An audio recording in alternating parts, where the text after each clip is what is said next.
Hi students, so this is a short video for analyzing the tricks to crack any question on hydrolysis of halides. तो जो halides होते हैं वो basically metallic halides हो सकते हैं, नॉन मेटेलिक हेलाइड्स हो सकते हैं. तो I classified this into metallic halides, non metallic halides, and there are few exceptions which you are supposed to remember, and there are few of the halides which do not undergo hydrolysis. तो ऐसे चार sections में मैंने divide किया है. So let's start. सो सबसे पहले metal halides. अब जो मेटल हैलाइड्स होते हैं they are basically the salts, और सॉल्ट्स जो है उनका hydrolysis always gives you the acid and the base, and it is basically the reverse of the neutralization reaction. Neutralization में acid and base salt and water देता है, तो salt का hydrolysis reverse में एसिड और बेस देगा. तो metal के करस्पॉन्डिंग बेस आएगा और नॉन मेटल के करस्पॉन्डिंग एसिड आएगा. ठीक है. एस ब्लॉक के अल्कली मेटल्स में there is only LiCl which undergo hydrolysis. The reason is this is a covalent compound and that's why hydrolysis is possible.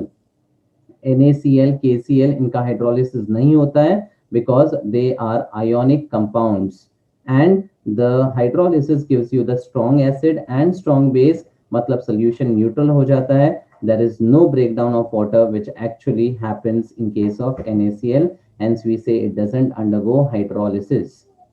Next, alkaline earth metals में beryllium magnesium covalent compounds हैं, उनके chlorides, तो they will form the corresponding base of beryllium hydroxide and HCl. वैसे ही magnesium का hydroxide और HCl बनेगा. AlCl3 फजान्स rule के हिसाब से बहुत ही ज्यादा कोवेलेंट कैरेक्टर शो करता है, तो उनका hydrolysis will form AlOH thrice and HCl. So that is related with metal halides. Shortcut trick क्या है? मेटल हैलाइड्स का hydrolysis gives you acid and base, and the reaction is a reverse of neutralization reaction.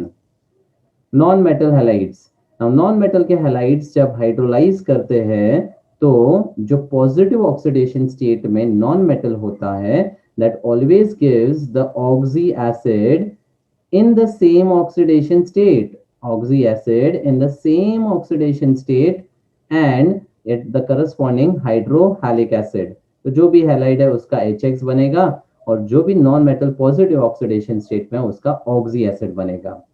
So example, BCl3 का hydrolysis boron +3 oxidation state में है, so it will form H3BO3 orthoboric acid and HCl. Silicon tetrachloride के case में it will form SiOH4, जिसको equivalently H4SiOH4 लिख सकते हैं, and that's called silicic acid, and that is in the same oxidation state of +4. Arsenic का chloride hydrolyse करके H3AsO3 देता है, that is arsenous acid and HCl. ना फास्फोरस के दो मेन क्लोराइड्स हैं, that is trichloride and pentachloride. Trichloride का hydrolysis will give H3PO3 and HCl, that is phosphorus acid in +3, and pentachloride का hydrolysis gives you H3PO4 in the same +5 oxidation state and HCl. So just follow the trick, it is simple. Sulfur in the +4 oxidation state will form H2SO3 sulfurous acid and HF. इस case में fluoride है तो HF मिलेगा. Selenium का tetrafluoride similar to SF4 will form H2SiO3 called selenous acid and HF in the same oxidation state. Tellurium का hexafluoride का hydrolysis will form TeOH6, which could be written as H6Te and O6.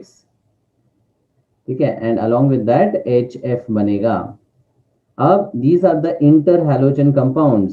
तो interhalogen compounds में right वाला non metal more electronegative होता है, and the left one is electropositive, rather less electronegative हो जाएगा, and इनके oxidation states are increasing in the order of +1, +3, +5 and +7. तो जो पॉजिटिव ऑक्सीडेशन स्टेट है वो करस्पॉन्डिंग ऑक्सी एसिड देगा in the same oxidation state and HF would be the hydrohalic acid. फिर chlorine के केस में it will form HClO2 that is the chlorous acid and HF। Bromine के case में HbRO3 that is bromic acid and HF। And iodine के case में it will form HiO4 and HF. So this is hypochlorous in +1, this is chlorus in +3, this is bromic in +5, and this is periodic in +7. So funda remains the same. The non-metal halides on hydrolysis form oxy acid in the same oxidation state, and the byproduct would be hydrohalic acid. Now few exceptions. जो lead chloride है, it's a non-metal chloride. So hydrolysis, as per the trick, it should have given a base and the acid. Pb का dichloride on hydrolysis forms PbOH and Cl. Hydroxychloride बनाता है along with HCl, and Pb का +4 will form PbO2 and HCl. Nitrogen का trichloride forms ammonia and hypochlorous acid. Ammonia and hypochlorous acid NCl3 के case में। और antimony का trichloride forms SbOCl and HCl ऑक्सोकटाइन। वैसे ही bismuth from the group 15 forms BiOCl and HCl। Now coming to inert gases का halides. Inert gases के halides में two main halides are XeF4 and XeF6। जो F4 वाला है वो पार्शियल हाइड्रोलाइज हो सकता है या कंप्लीट। पार्शियल में सारे के सारे F कंज्यूम नहीं होंगे, कंप्लीट में सारे F कंज्यूम होंगे। तो F4 को कंज्यूम करने के लिए मुझे हाइड्रोजन 4 चाहिए, that is why complete hydrolysis मतलब 2H2O के साथ। अब ट्रिक यहाँ पर सिंपल है, जितने हाइड्रोजन है उसके साथ HF बना के निकाल दो, मतलब 2HF निकल जाएगा।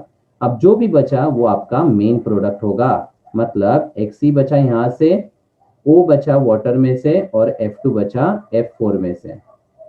कंप्लीट हाइड्रोलिसिस होगा तो 4HF निकल जाएगा, 4HF निकल जाएगा, and we will get XeO2।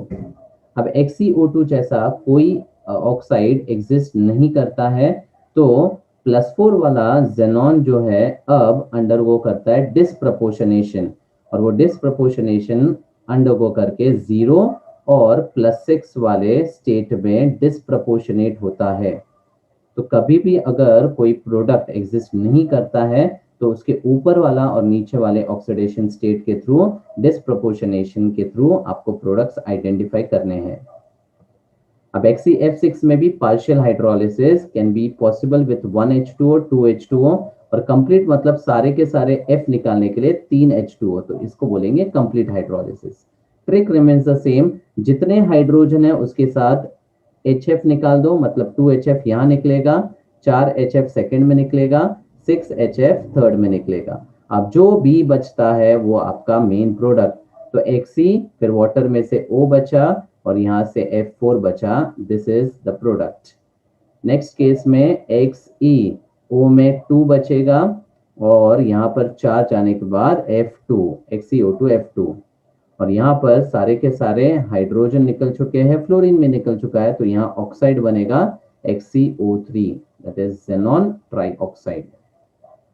So that's a simple trick to identify the products of hydrolysis of XeF6. And there are few of the halides which do not undergo hydrolysis. So BF3 and CCl4 from the group 13 and 14 do not undergo hydrolysis because boron and carbon are second period element and they do not have the d orbitals. The absence of vacant d orbitals is the reason for them to not undergo hydrolysis. ठीक है, बाकी NF3, PF3, PF5 and SF6, these fluorides do not undergo hydrolysis because the NF or the PF or the SF bond is very strong, and because of the strong bond उनका hydrolysis नहीं possible होता है. So these are actually very stable compounds due to high bond dissociation energy. तो क्योंकि इनका BD बहुत ज्यादा है, मॉलिक्यूल स्टेबल है, इसीलिए there is no hydrolysis possible for group 15 का NF3, PF3, PF5 और ग्रुप 16 का SF6। These are most common halides which you need to remember. That's all. Thank you.